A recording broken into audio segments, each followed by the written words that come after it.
평당가를 따지게 돼요. 평당 임대료는 또 너무 중요하죠. 근생이라는 말이 나오고 전 너무 소중한 가설계가 있었습니다. 아니 뭐하냐, 영상 봐야지. 안녕하세요, 생각을 실행하는 남자 장오빠 강호동입니다.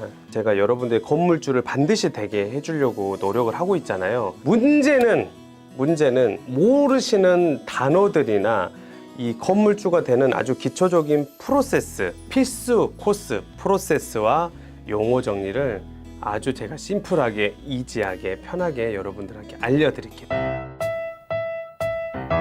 그 동네 시세를 먼저 제가 파악을 하더라고요. 돈이 많지 않으니까 평당가를 따지게 돼요. 평당가는 매매가 나누기 대지 면적입니다. 그래서 더 쉽게 말하면 매매가가 1억이에요. 근데 나누기 제가 대지 면적이라 했잖아요. 대지 면적이 10평이에요. 그러면 니꼬르 평당 1천만 원 나옵니다. 시세 먼저 파악을 할 때 제일 중요하다. 이렇게 정리해 드릴게요. 너무 쉽죠? 평당 임대료는 또 너무 중요하죠. 천차만별이라는 게 구축이었을 때, 또 신축이었을 때, 그 다음에 뭐 리모델링 했을 때, 새 건물로 만들었을 때, 이런 것처럼 케이스 바이 케이스대로 상황이 그러니까 그 동네 시세가 10만 원이지만 내가 신축이었을 때는 15만 원 받을 수도 있는 거거든요. 그래서 입지에 따라서, 그 사이트에 따라서, 건물에 따라서 임대료는 또 달라질 수 있다. 수익률이 그래서 건물마다 다 제각각 다를 수 있다. 평당가도 시세 이제 주변 상권이나 파악을 또 했고, 이번에는 평당 임대료도 파악을 끝냈잖아요. 이번엔 그러면서 이제 부동산 뭐 중개사를 가서 물건을 받던지 아니면 내가 물건을 찔러서 보던지 하면은 이때 이제 근생이라는 말이 나오고 뭐 주택, 상가주택이 나오는 거거든요. 올근생 막 이런 얘기 나오는 건데 1층, 2층 뭐 지하는 상업시설, 뭐 매장들이 있고 뭐 3층, 4층, 5층이 만약에 원룸, 투룸 뭐 이렇게 사람이 주택을 써놓을 수 있는 거를 상가주택이라고 얘기를 하거든요. 그리고 올근생, 근생 똑같은 말인데 근린 생활시설, 그러니까 이를테면 상업시설이라는 거예요. 뭐 이를테면 라라브레드가 지하부터 1층, 2층 쓰고 뭐 3층, 4층 뭐 학원이 미용실, 뭐 네일샵, 뭐 피부샵 이런 게 들어간다. 그러니까 상업시설이 다 들어있는 거를 근생이라고 그래요. 탁상이잖아요. 탁상에서 감정한다 해서 탁감이라고 해요. 그래서 전화할 때 탁감 좀 떠주세요. 여러분 참고로 탁감은 돈 들이는 게 아닙니다. 매매가가 10억이다? 근데 여러분 대박 사건. 감정가가 12억이 나오는 게 있어요. 이렇게 매매가보다 감정가가 더 많이 나오는 거를 사람들은 좋아하고 이런 물건을 사야 됩니다. 왜 사야 되냐면 이 땅, 뭐 이 건물이 10억이에요. 근데 감정가가 8억이 나왔다? 그 시세가 활동이 왕성하게 돼 있지 않으면 감정가가 뚝 떨어지거든요. 은행에서 봤을 때 10억인데 감정가가 만약에 8억이 나왔어요. 그러면 거기에 80%라고 하니까 88은 64, 그러니까 6억 4천밖에 안 나오는 거예요. 근데 여기는 매매가가 10억인데 감정가가 12억이 나온 거예요. 감정가에서 80% 해줄 수는 없어요. 높으면 그냥 매가로 가거든요. 그러니까 매가에서 10억짜리 80%니까 여긴 8억이 나오는 거죠. 그러니까 6억 4천 대 8억. 그래서 이쪽에서 감정가가 높은 거를 이렇게 찾고 선호하셔야 된다. 이런 내용입니다. 그래서 이 동네 평당가 상권을 보고 임대료도 받죠. 그 다음에 근생인가 상가주택인가 또 받고 탁감까지 다 잘 뺐어. 여기까지는 이제 내가 좋은 땅, 살만한 건물인가를 이제 체크하는 거고, 진짜 사기 안 당하고 눈탱이 안 만든 노하우는 결국은 전 너무 소중한 가설계가 있었습니다. 가설계는 저희가 빼는 게 아니라 전문 라이센스가 있는 건축사님이 빼줍니다. 이 땅이 신축 가능한 땅인지, 이게 리모델링 대수선을 할 건지, 그래서 건축사님하고 협의를 보고 미팅을 하는 너무 중요한 거예요. 왜냐하면 제가 이걸 중개사님 말 믿고 집주인 말 믿고 덜컥 내가 저 사람 사기치는지 안 치는지 어떻게 알아? 무조건 좋다고만 하지. 제가 그런 경우를 너무 많이 봐서 그래요, 여러분. 땅을 샀는데 30평 땅을 샀는데 세상에 20평밖에 못 지어. 10평은 사기당한 거예요. 지구단위 계획이라든지 뭐 여러 가지 이슈들이 있는데 그것도 안 알아보고 그냥 무턱대고 막 사버리는 거예요. 근데 이걸로 해서 낭패를 본 사람이 엄청 많더라고요, 예전에. 그래서 꼭 땅을 사기 전에 이 땅이 올바른 땅인지 쓸모없는 땅인지 꼭 가설계는 건축사님한테 해야 되는 거 너무 중요해요. 옛날 속담에 돌다리도 두들겨보고 어쩌죠? 건너야 되죠. 장사는 이렇습니다. 근데 이쪽 부동산에는 너무 좋은 게 수지 분석이 있다 보니까 돌다리도 두들겨보고 이 수지 분석을 보고 안 건너도 돼요. 무슨 얘기냐면 예컨대 아까쯤에 말했던 것처럼 뭐 임대료, 평당가 전체적으로 다 해보고 가설계도 다 떠보고 그 다음에 수지 분석표를 딱 내 자기 자본에 태워서 하나씩 다 요목조목 뜯어서 다 봐보면 결국은 수익률이 나와요. 내 자기 자본에 비해서. 심지어 액시 금액까지 다 나오는 거예요. 내가 액시 됐을 때 돈이 얼마 남는 것까지. 내 돈 그리고 공동 투자했을 때 이 사람들의 한꺼번에 내 돈이 얼마 들어갔어. 그러면 나는 몇 년 후에 엑시스 2, 3년 뒤에 할 거야. 그러면 내가 얼마 벌어. 세금까지 텍스까지 다 정해서 짠 하고 돈까지 나온다. 근데 이 예상률도 거의 맞다. 이렇게 해서 수지 분석은 너무 중요하다. 수지 분석까지 다 끝났으면 본격적으로 이제 실행을 해야죠.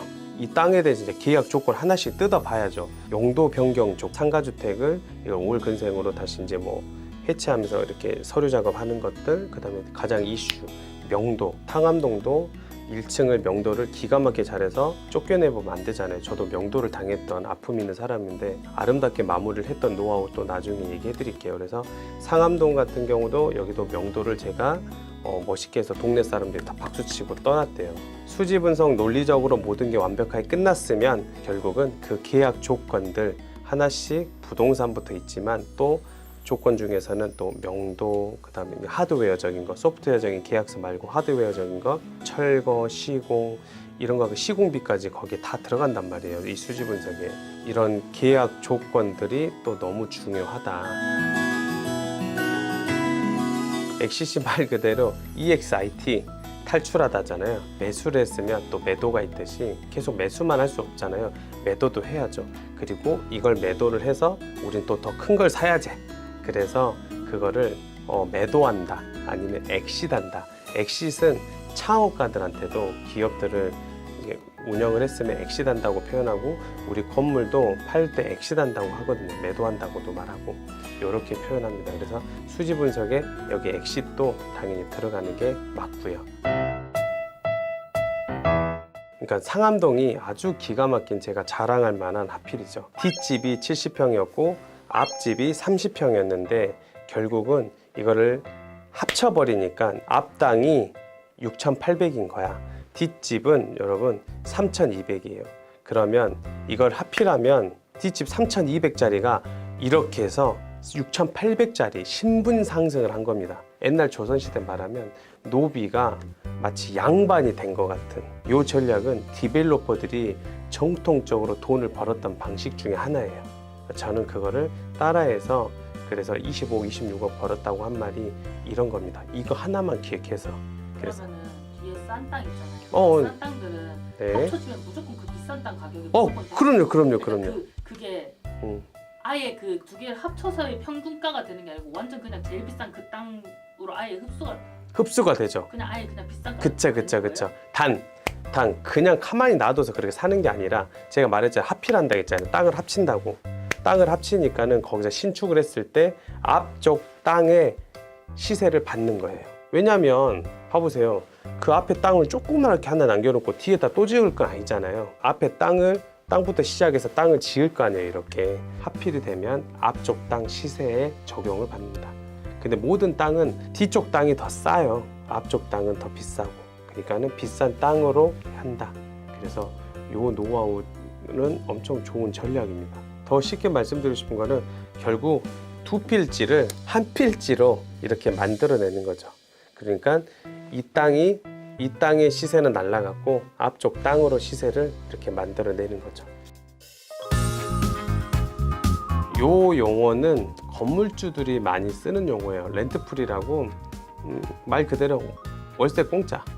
이렇게 쉽게 얘기하면 될 것 같아요. 임차인 너 들어온다고 인테리어 한다고 리모델링 한다고? 알았어, 내가 2개월 렌트프리 공짜로 해줄게. 왜 해주는 거예요? 땡겨갖고 데리고 들어오려고. 들어와야지. 그걸로 꼬시려고? 꼬시려고.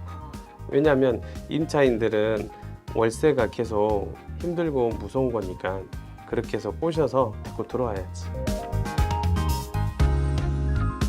리스백은 내가 제일 많이 썼던 단어인데 자영업자가 건물주가 될 수 있고 우리가 을이 아니라 갑이라는 게 내가 결국은 이제 건물을 장사를 하고 있으니 쉽게 팔 수 있다라고 이야기한 건 리스백 조건이 되게 좋아요. 내가 장사하는데 건물을 파니까 이제 세입자로 전환을 한다. 리스백을 왜 하냐고요? 당연히 건물 팔아서 내가 더 좋은 거 살려고, 더 큰 거 살려고, 매수하려고, 이제 살려고 오는 사람은 공실 리스크가 없어야 되니까 매수인이 이 건물을 살려고 하는데 내가 나가버려. 그러면 사겠어요?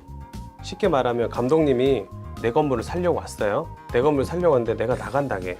그럼 좋겠어요? 싫겠어요? 내가 있기를 원하잖아. 그러니까 나 있겠다고. 나 있을 테니까 그러면 나 5년 계약해줄게. 그리고 월세도 올려줄게. 수익률 맞춰줄게. 그러면 매수인 입장에서 안 살 이유가 없거든. 이거를 리스백이라는 거예요. 그래서 나는 건물주지만 이제 나는 건물은 이 물건은 포기할게. 그 대신 내가 장사를 해줄게. 심지어는 수익률도 올려줄게. 월세를 올려가지고 너는 걱정하지 말고 사. 그럼 난 장사 잘할 테니까. 그래서 나는 이제 신분이 건물주 신분에서 세입자 신분으로 되는 거지. 수지 분석하면서 결국 리모델링 할 건지 신축할 건지 나오거든요. 근데 리모델링하고 여기에 또 대수선은 또 어떻게 할 거냐 이런 얘기 나오거든요. 그러니까 쉽게 얘기하면 리모델링은 그냥 인테리어처럼 내가 공사를 한다고 생각하시면 되고, 대수선 말대로 크게 수선한다. 그러니까 구조 변경을 하고, 이를테면 내리벽이 있잖아요. 내리벽이 있고 엘리베이터를 뭐 더 바꿔야 된다든지 인허가 대상이 돼서 대수선이라는 거를 구청의 심의 대상이 되니까 일이 커집니다. 그래서 이걸 대수선이라고 하고, 거의 아예 이제 이런 거 같은 경우 건물을 뜯어내고 뼈대만 남겨놓고 어디를 뜯어내면 뭐 20%를 뜯어냈어. 그러면 그거를 20%를 보강을 이쪽에 빔을 더 설치를 해서 해라. 이렇게 해서 심의를 전체적으로 설계를 다시 다 구조 변경을 다 해서 받는 거를 대수선이라고 합니다.